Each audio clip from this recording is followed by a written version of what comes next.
2, 3. Ano masasabi mo, Tol? Ayusin mo. Ayun na. Ulitin mo, go. Okay, diretso lang. Oh. Ano masasabi mo, Tol?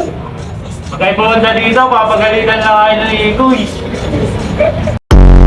Power off. Ah, ikaw.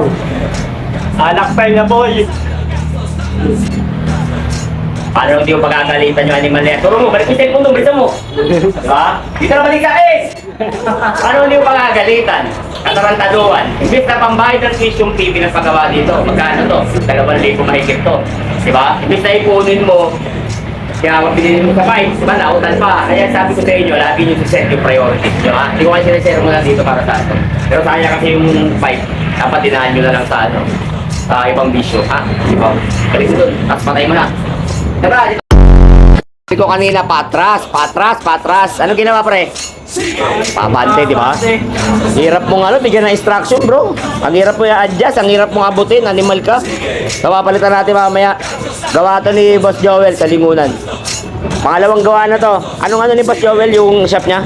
Road 6. Road 6, oh. Malakas talaga to, ayan, oh. Kung mapapansin nyo, yung kulay pink, kanila rin yun, kay Boss Joel din yun. Talaga naman. O, kapit natin mamaya yun. Bobo ka? Bobo. Huwag mo tawagin sir, ako teacher. Di ka ba naman tanga? Ano papaso yung jowa mo? Kawawa sa'yo. Na mo katarantaduan mo. Mamaya check natin yung makina ni Kuya Joel. Susunod ka pala eh. Papalo ko sa ulo mo to. Lahat ng tanong ko sagutin mo ha. Lakas shop nyo. Kaya nung gawa to? Kay Joel, sir, Road 6. Road 6. Oh. Sa ano head?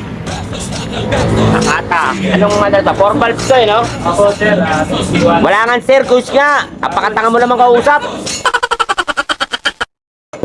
Ayan, eto, ano to? 4 valves. Yung gitna, 63. Carb. Sa lakas to gumawa para kay parang Maki Works to. Parang Maki, dayuin natin minsan yan. Pag umorder.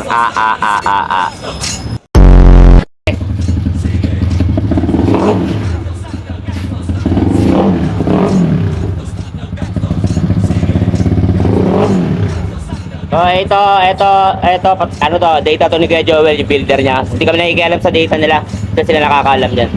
So, ayun, may inaanak na tayong bago. Inaanak, thank you ha. Mga bata pa pala nito. Mag-aaral mabuti ha. Tapos, pag nahuli siya, lisensya niya naman yung bahala sa buhay niya. So, yun lang, ride safe and God bless, papa. Yan, nag-aanap, dyan na lang. Pakartor lang, di ka maliligaw. Parang ex mo, naligaw sa iba, kawawa sa'yo.